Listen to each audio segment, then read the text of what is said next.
Mateus capítulo 28. Vamos ler aqui no verso 16. Os irmãos acharam a passagem? Diz assim então a palavra do nosso Deus. Os 11 discípulos partiram para a Galileia, para o monte que Jesus lhes havia designado. E quando viram Jesus, o adoraram, mas alguns duvidaram. Jesus, aproximando-se, falou-lhes dizendo: Toda autoridade me foi dada no céu e na terra.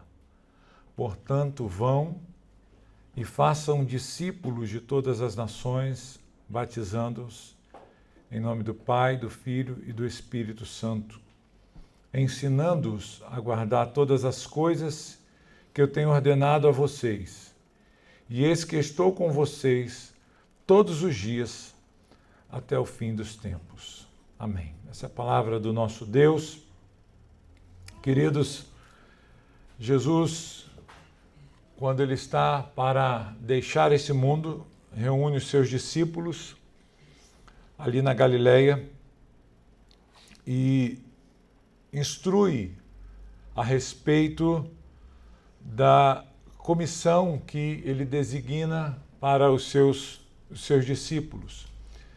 E uma das coisas que Jesus traz neste ensinamento final, último para os discípulos, foi que eles saíssem pelo mundo agora, pregando o evangelho do reino de Deus e alcançando nações para o Senhor.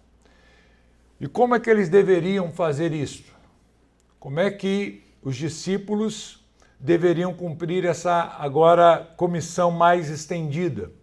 Lembremos que durante o ministério de Jesus, a ordem que foi dada aos discípulos foi para que eles não se afastassem de Jerusalém, dos limites do povo de Israel propriamente dito. Para que eles ficassem ali pela Judéia, pela Galileia, pregando o evangelho, mas aos judeus. Agora, quando Jesus ele é assunto aos céus, ele já diz para os seus discípulos que eles deveriam ir pelo mundo, sair pelo mundo fazendo discípulos para o Senhor. E como que eles deveriam fazer isso? Das ordenanças de Jesus para isso é o batismo.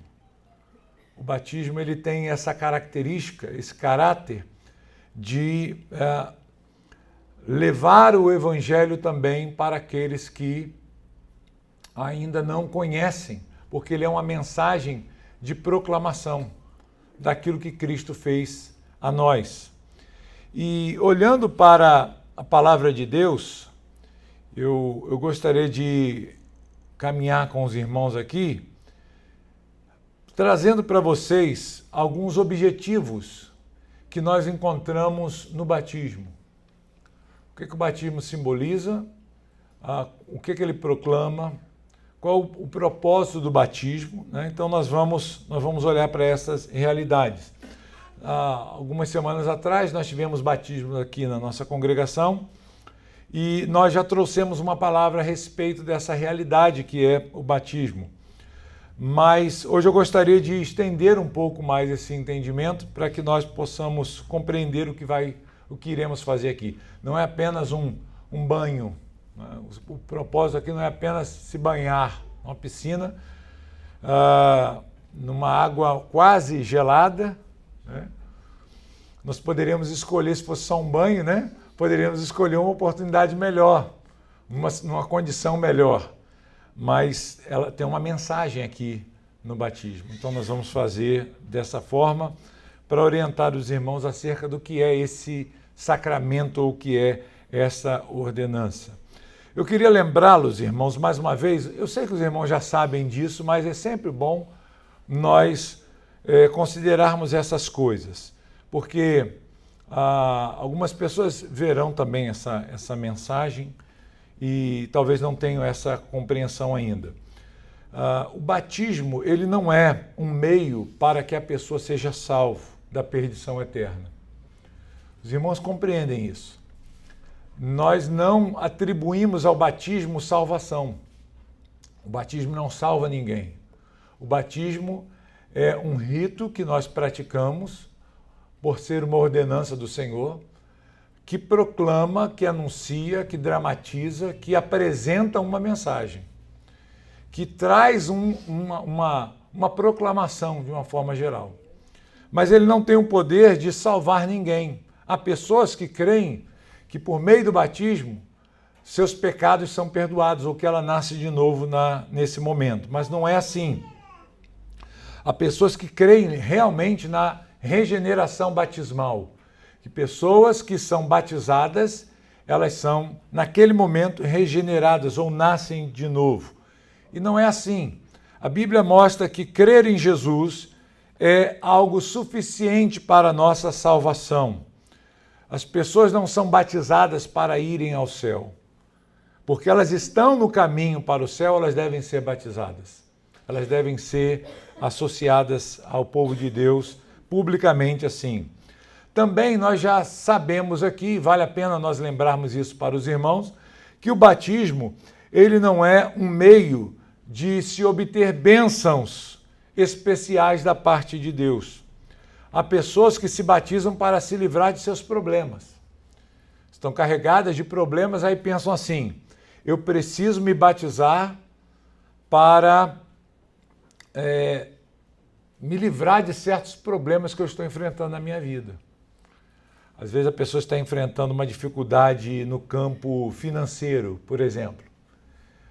E ela fala, poxa, eu estou tanto tempo desempregada, minha vida financeira não está indo para frente, eu acho que isso é porque eu ainda não me batizei. O pastor sempre fala em batismo, mas eu ainda não tomei a decisão de me batizar, então se eu me batizar, a minha vida financeira vai melhorar. E isso não é uma verdade. Batismo não cura ninguém, batismo não melhora a vida de ninguém, não tem esse propósito de fazer essas coisas. Batismo não é uma espécie de proteção que a pessoa recebe. Há no meio evangélico um conceito, no evangelicalismo, um conceito de renovar batismo. Isso é comum de algumas seitas praticarem. Olha, você precisa renovar o seu batismo. Já gastou, né, o tempo, a validade já passou, então vamos batizar de novo, vamos renovar o batismo para reforçar aquilo que você já recebeu um dia, como se fosse uma segunda demão de tinta que você dá numa parede. Já envelheceu aquela tinta, já sujou, então vamos renovar aqui a pintura da nossa casa, repintar aqui, para dar uma renovada. Não é isso, irmãos. As seitas fazem isso. Incute na pessoa esse pensamento de que precisa ser feita uma renovação do batismo para que as coisas melhorem, mas não é isso. Então, quando nós olhamos para a palavra de Deus, nós podemos ver que o batismo tem alguns objetivos. E eu gostaria de falar sobre esses objetivos do batismo nessa manhã para os irmãos. O primeiro deles, o primeiro objetivo, é trazer uma proclamação. O batismo tem a finalidade de proclamar, irmãos. É um anúncio que aquele que está descendo as águas faz. É um anúncio dramatizado. Esse é um outro aspecto também do batismo. Em que a pessoa que está sendo batizada, ela está proclamando alguma coisa. E a pergunta é, o que ela proclama? O que ela está anunciando? Ela está anunciando que a partir de então, nesse ato, ela já desfruta, ela já vive uma boa consciência para com Deus. Que diante de Deus ela já foi justificada. Que diante de Deus não há nada mais que a acuse. Que não há nada mais que a compromete com esse mundo. Ela está fazendo uma proclamação pública de algo que já aconteceu dentro dela, de uma condição que agora ela desfruta com Deus. Quando nós não estamos debaixo dessa comunhão, do desfrute dessa comunhão com Deus, nós estamos debaixo da ira de Deus. O homem que não está em comunhão com Deus, que não foi justificado pelo sangue de Jesus, pela obra de Jesus, ele está em inimizade com Deus. E quando alguém recebe o batismo, ela está fazendo uma proclamação pública de que, segundo a palavra de Deus, segundo o ensinamento bíblico, ela não está mais debaixo dessa ira. Ela não está mais debaixo da ira santa e justa de Deus. Deus não está mais irado com ela. Ela não está mais em inimizade com Deus. Mas agora ela está desfrutando de uma comunhão profunda com o Senhor. Que ela tem diante de Deus uma boa consciência de que ela foi lavada pelo sangue precioso de Jesus. Ao ser batizado, aquele que recebe o batismo está anunciando para o mundo também, claro, para a igreja num primeiro momento, mas para o mundo também, que ela é inocente diante de Deus. Não há mais culpa sobre a sua vida. Mas essa inocência que ela desfruta agora, que ela vive agora, não é por causa do seu próprio esforço. Ela não está nessa condição de inocente diante de Deus porque ela se esforçou muito, ela fez muitas boas obras, mas ela é inocente por causa do sangue de Cristo que lavou as suas culpas, que lavou de uma vez por todas os seus pecados. Ela está debaixo de uma condição espiritual diferente do que ela vinha participando. Então esse é o primeiro propósito, o primeiro objetivo do batismo, é fazer uma proclamação.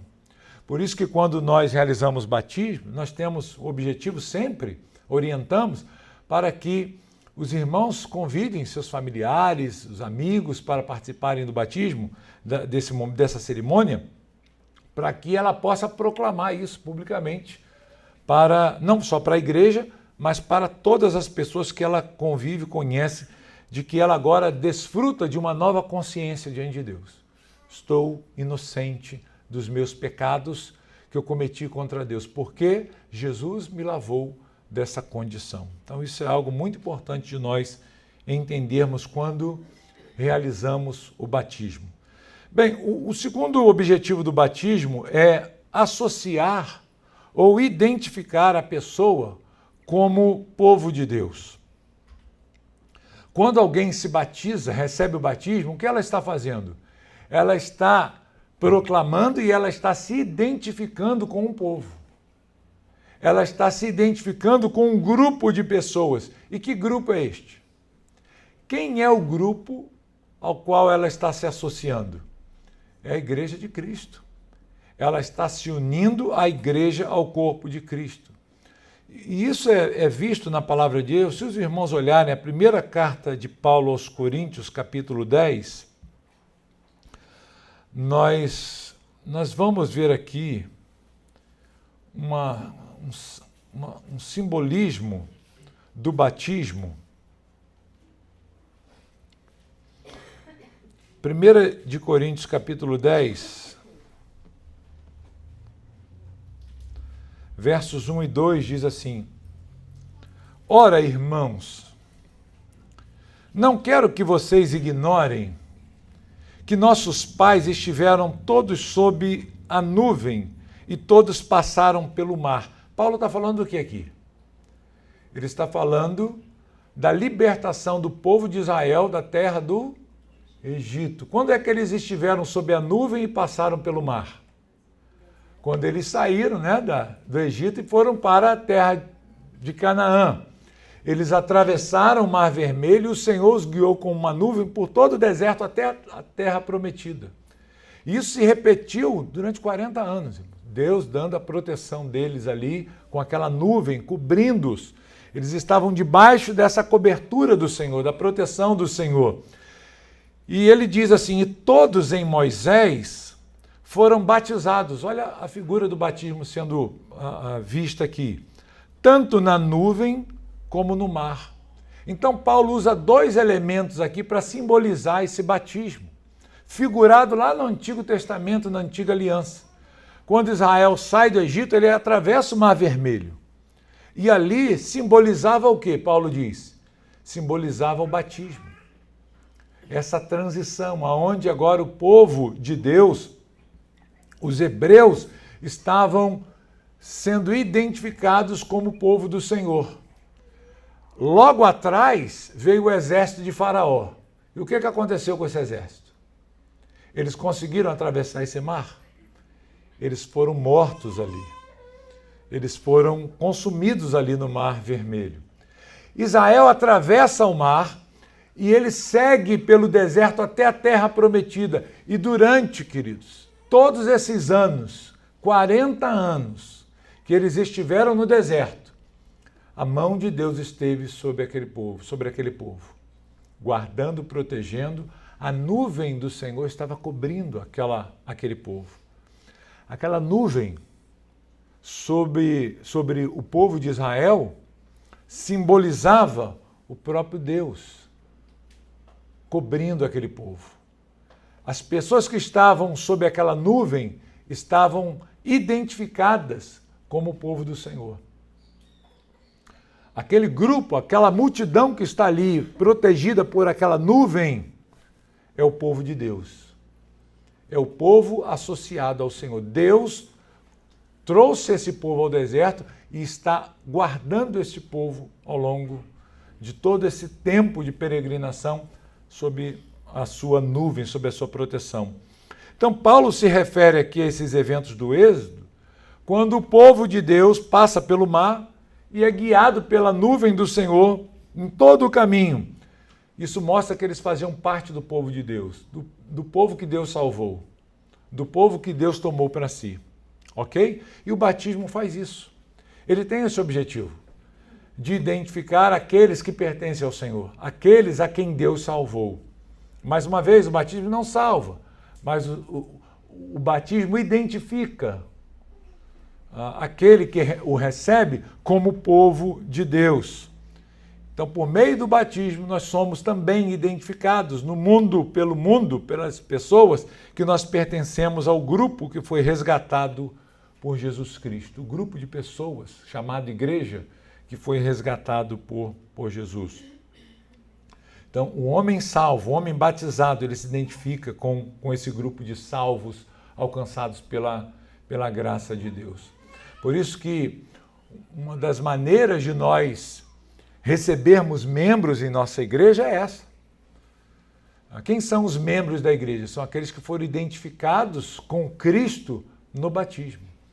Nós não recebemos membros que não são batizados. A pessoa ela pode frequentar a igreja, ela pode ser congregada à igreja, estar presente, participando, mas para que ela seja de fato membro, identificado como membro da igreja de Cristo, ela precisa estar associada a essa realidade aqui, porque o batismo a identifica como povo de Deus. É uma proclamação pública.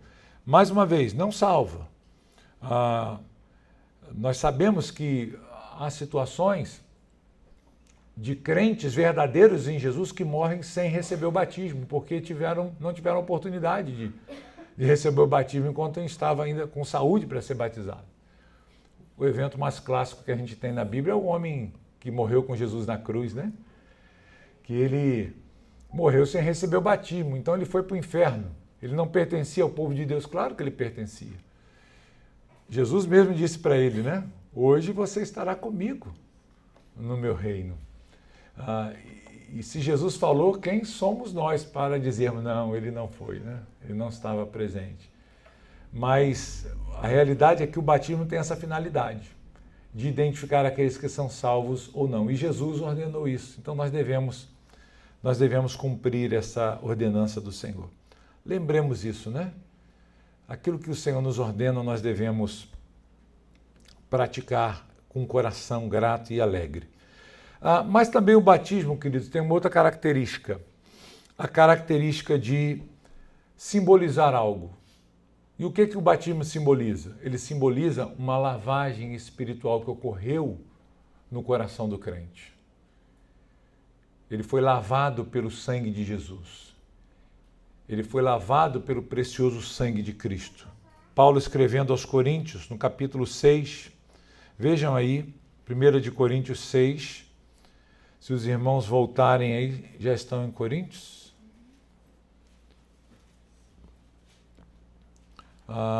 Versículo 6, capítulo 6, perdão, versículo 11. Paulo ele está falando a respeito de um proceder errado que os coríntios antigamente tinham, que é o procedimento de todo cristão que ele teve no passado. E o verso 11, para resumir, ele diz assim: alguns de vocês eram assim. Assim como? Se os irmãos voltarem em alguns versículos, ele vai dizer no verso 9: ou vocês não sabem que os injustos não herdarão o reino de Deus? Então Paulo está dizendo, vocês eram injustos. Não se enganem, aí ele vai dando os exemplos, nem os imorais, nem os idólatras, nem os adúlteros, nem afeminados, nem homossexuais, nem ladrões, nem avarentos, nem bêbados, nem maldizentes, nem roubadores herdarão o reino de Deus. Então tem uma listinha aqui. É claro que ela não é exaustiva, mas ela abrange um campo maior, um grupo. O que Paulo está fazendo aqui é dar um exemplo. Então ele está dizendo, quem pratica essas coisas não irão herdar o reino de Deus. E aí o que o verso nos diz, o verso 11 nos diz? Alguns de vocês eram assim. Praticavam essas coisas. Mas vocês foram o quê? Lavados, foram santificados, foram justificados no nome do Senhor Jesus Cristo e no Espírito do nosso Deus. Veja a expressão lavados aqui. Ela remete a essa limpeza espiritual que aconteceu na nossa vida. Então, as águas do batismo, queridos, ela não tem o poder, como eu já falei aqui na última ocasião, né, de lavar pecados, mas ela simboliza isso. Ela simboliza um lavar de pecados, né? O batismo simboliza isso, uma lavagem que aconteceu em nós, uma limpeza espiritual que aconteceu em nós. Porque todo homem, querido, sem Cristo, ele é assim, ele é impuro. Todo ser humano que ele não está em Cristo, ele tem a sua alma apodrecida pelo pecado, pela sujeira do pecado. Se ele não recebeu essa limpeza espiritual, ele está debaixo de condenação. A Bíblia nos mostra que assim é o interior do homem que não está em Deus, que não está em Cristo Jesus. Ele é sujo por causa da iniquidade, por causa do seu pecado. E o que acontece com uma pessoa quando ela recebe a Cristo como seu Senhor e Salvador? A Bíblia diz que o sangue de Cristo nos purifica de um pouquinho de pecado. Todo pecado. Todo pecado é tirado. Nós recebemos uma limpeza espiritual completa. Uma lavagem completa. Por isso o batismo acontece na água, para simbolizar essa limpeza espiritual que aconteceu em nós. Ok? Não é que pecados ficam aqui, eu já falei isso para os irmãos, já sabe, né? Não é que os pecados ficam na água. Os pecados já foram levados. O Senhor já carregou os nossos pecados. Mas a água do batismo tem esse propósito de simbolizar algo, simbolizar o que aconteceu aqui dentro, simbolizar a limpeza que Jesus fez na nossa vida, ok? Então, isso é muito importante nós considerarmos. E por último, o batismo, ele tem o objetivo de dramatizar, de apresentar uma realidade. Quando nós realizamos o batismo, há uma razão pela qual ele é feito da forma que é feito. Porque no batismo nós temos uma mensagem dramatizada. Nós temos uma pregação dramatizada. Veja o que Paulo escreve aos Romanos, capítulo 6. Romanos, capítulo 6.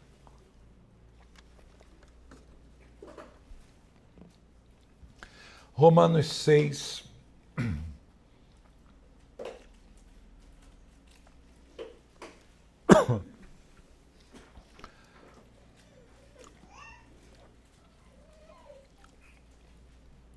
verso 3.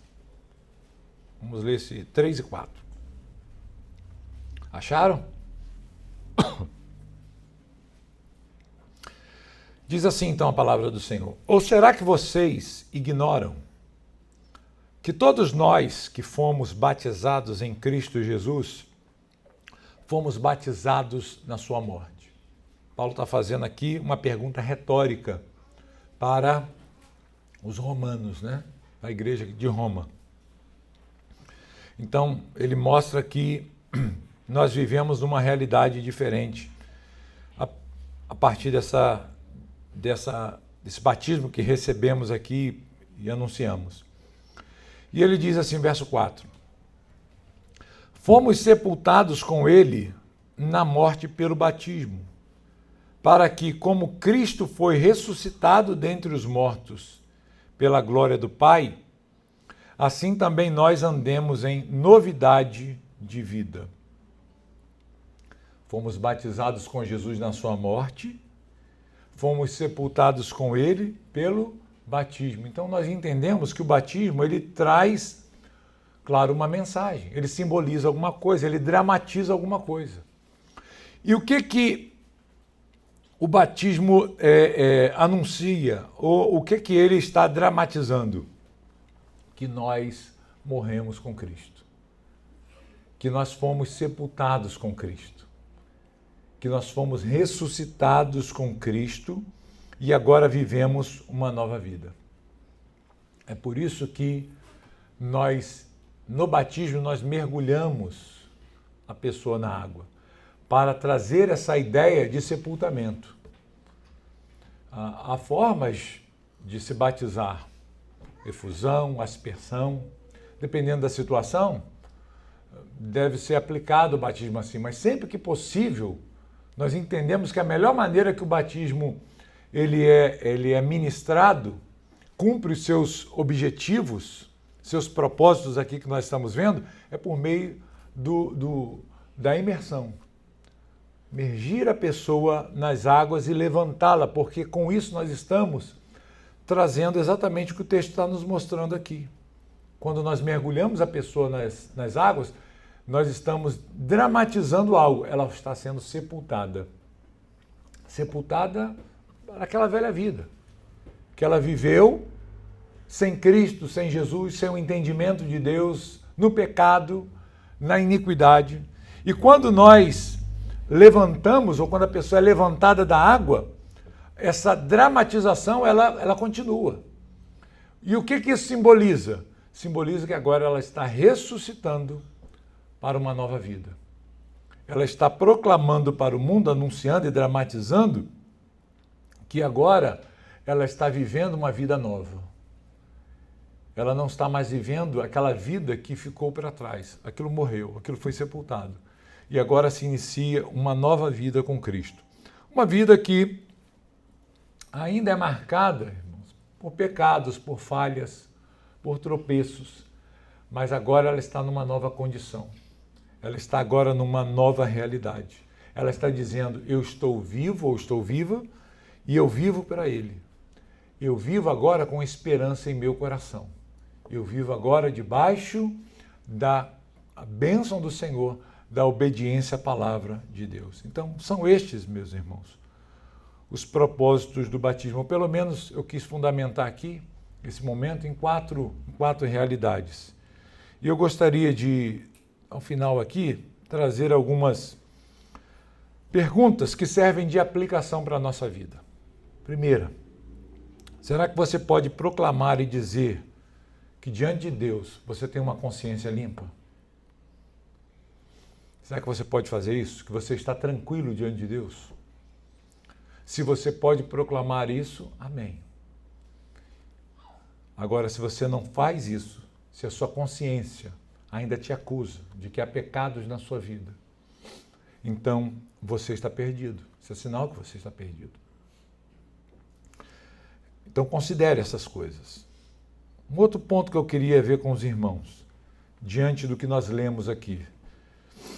Você pode, nessa manhã, dizer, eu me identifico com o povo que foi redimido pelo Senhor. Você pode dizer isso? Você pode dizer, eu faço parte do povo que foi redimido. Será que esta realidade está presente na sua vida? Será que você pode dizer, olha, eu me identifico com a igreja, eu faço parte da igreja de Cristo, eu faço parte do povo que Cristo resgatou. Será que você pode dizer isso? Se você, mais uma vez, não pode dizer isso, você está perdido. E se você continuar assim, você estará perdido não só agora, mas para sempre. Não só nesse mundo, mas no mundo vindouro. Uma terceira consideração que eu queria fazer aqui para os irmãos e levá-los a pensar. Você pode dizer que você foi lavado e purificado no sangue de Jesus? Será que todos nós aqui podemos dizer isso? Que nós fomos lavados e purificados pelo sangue precioso de Cristo? Mais uma vez, se você não pode dizer isso, se você não tem essa convicção, então significa que você está perdido. E prosseguirá irremediavelmente perdido se não se arrepender. Isso implicará em condenação eterna. E por último, à luz do nosso breve esboço aqui, você pode dizer que você morreu e ressuscitou para uma nova vida? Você pode dizer, eu morri para a velha vida e agora eu vivo uma nova vida para Cristo, para o Senhor. Será que as pessoas que te conheciam no passado, ou que te conheceram no passado, elas não te reconhecem mais como aquele velho homem, aquela velha mulher? Ou você continua a mesma pessoa? Será que você pode dizer, eu morri para o mundo e agora eu vivo para Cristo? Se você não pode dizer isso, isso é sinal que você está terrivelmente perdido. E se você continuar nessa condição, se você prosseguir assim, você estará perdido para todo sempre. Que essas coisas, irmãos, levem o nosso coração a uma reflexão profunda da nossa necessidade de nos unirmos e estarmos sempre associados a Cristo.